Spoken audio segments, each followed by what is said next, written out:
Mary was always the perfect daughter in everyone's eyes. At 20 years old, she shone in business school, full of big dreams, while her father, humble Mr. Joe, toiled from sunup to sundown as a farmer on a small plot in rural Georgia. He had no formal education, but he gave everything for her, selling his few cows to pay tuition, skipping his own meals so Mary could eat well in the city. "My girl is going to make it big," he'd say proudly to the neighbors, his eyes welling with emotion. Mary, in turn, promised, "Dad, when I graduate, I'll get you out of this hard life. We'll live in a nice house with a garden and everything." But life has its treacherous turns. In her third year of college, Mary met Richard, a successful executive from New York, owner of a construction firm raking in millions. He was charming, drove an imported car, and promised the world. They fell in love fast, and Mary saw in him a way out of poverty. When Richard proposed with a diamond ring worth more than the entire farm, Mary hesitated for a moment. Mr. Joe, already 60 and bent from hard labor, traveled to the city for the engagement. "Daughter, this man seems good, but don't forget me, okay? I count on you," he said, hugging her tight. Mary nodded, but deep down, something was already changing. Right after the wedding, Richard whisked his wife away to a mansion on the Upper East Side in New York. The life of luxury began. Trips to Europe, parties with the elite, designer clothes. Mr. Joe called every week, sharing the struggles on the farm, rains destroying crops, bank debt piling up.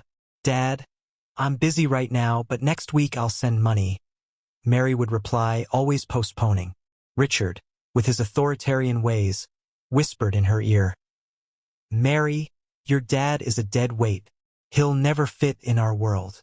Leave him on his farm." The years passed like a turbulent river. Mary had 2 kids, lived in the lap of luxury, but Mr. Joe got worse. At 70, he had a stroke, ended up bedridden, needing expensive care. He called his daughter, voice weak on the phone. "Mary, my girl, the doctors say I need surgery. Can you help?" I sold everything I had. Mary, now 45, heard the plea but glanced at Richard, who shook his head no. "No, Dad, it won't work anymore. Richard and I have our bills, the kids in private school. You've always been tough.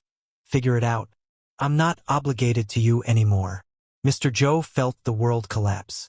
"Daughter, how can you say that? I gave you everything," he begged. But Mary hung up, blocking the number. She justified it to herself. "He's sick, weak. I deserve this good life. I'm not throwing it away for an old man." Mr. Joe, abandoned, moved in with a distant cousin, but she soon tired of him. He ended up in a public nursing home, alone, eating cold oatmeal and dreaming of the daughter who betrayed him. "Why, God, where did I go wrong?" he'd murmur on sleepless nights. Meanwhile, Mary lived the dream, but twists of fate spare no one. At 50, Richard confessed an affair with his secretary, took all the fortune to his mistress, and filed for divorce. The firm went bankrupt amid corruption scandals, and Mary was left penniless, with rebellious teenage kids and no roof over her head. She sold jewelry, begged friends who turned their backs. Desperate, she remembered her father.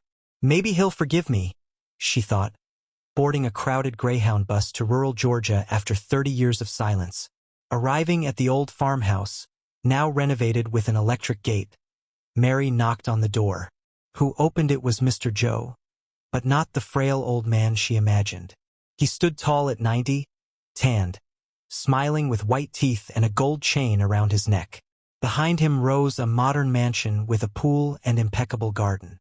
"Mary, is that really you?" he said, voice steady, no apparent anger.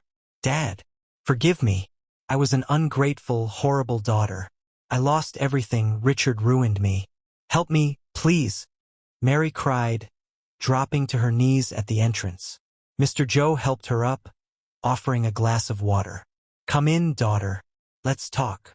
Inside the house, luxury everywhere.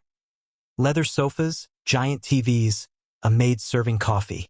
Mary, bewildered, asked, "Dad, how? You were poor, sick. What happened in these 30 years?" Mr. Joe chuckled softly, sitting at the table. Sit down, Mary. I'll tell you everything. Remember when you abandoned me? I was at rock bottom, but I didn't give up. I went to the bank, took a risky loan, and bought seeds for a rare variety of pecans I read about in the paper. Planted them all over the farm, tended them day and night. The next year, a drought wiped out competitors, but my pecans thrived. They became the best in the country, exported worldwide. Mary's eyes widened. Pecans? You got rich with pecans. Mr. Joe went on. That's not all. With the money, I invented an automatic harvester machine, patented it in the US. It became the global standard. Now, I'm owner of the largest organic orchard network in the South. But here's the best part. I knew everything about you. Richard bankrupt, you broke. I waited 30 years for this day. Mary felt a chill down her spine. Waited? What do you mean, Dad? The first twist hit like a punch. Mr. Joe pulled out a thick envelope. I hired detectives, knew every step you took. And more, when you called about money for my stroke, I faked it. It was a plan. I paid for the surgery myself but spread word I was broke to test you again. You failed, like always. Mary sobbed. But Dad, I've changed. Give me a chance. Mr. Joe shook his head. Second twist. I have a new family. Remarried at 75 to Mrs. Lucy, the nursing home nurse who saved me. She gave me 2 kids in her midlife, your half-siblings. They took care of me, visited every day. They inherit everything. Before Mary could react, the door opened. In walked 2 young adults, a 25-year-old guy and a 23-year-old girl, hugging Mr. Joe. Hi, Dad. Who's this? The guy asked. Mary froze. Then the third twist, the most devastating. They're your siblings too, Mary. When you abandoned me, I'd frozen my sperm years earlier, as a precaution. With the fortune, I made my dream of more kids come true. They know about your betrayal. Ask them if they want to share anything with you. The half-siblings looked at Mary with pity but firmness. Aunt Mary, we forgive you. But Dad suffered so much. He taught us to value loyalty, the girl said. Mary broke down in tears, begging. Mr. Joe hugged her one last time. Daughter, forgiveness isn't inheritance. I'll help you with a roof and a job on the farm to start over. But learn, you reap what you sow. Now go and live better. Mary left transformed, working the farm she once scorned, caring for grandkids who visited the wealthy grandpa. Mr. Joe, in the arms of his new family, smiled at the sunset. Life, with its cruel and redemptive twists, proved once more that the true treasure is a heart that doesn't betray. And Mary finally learned that the hard way.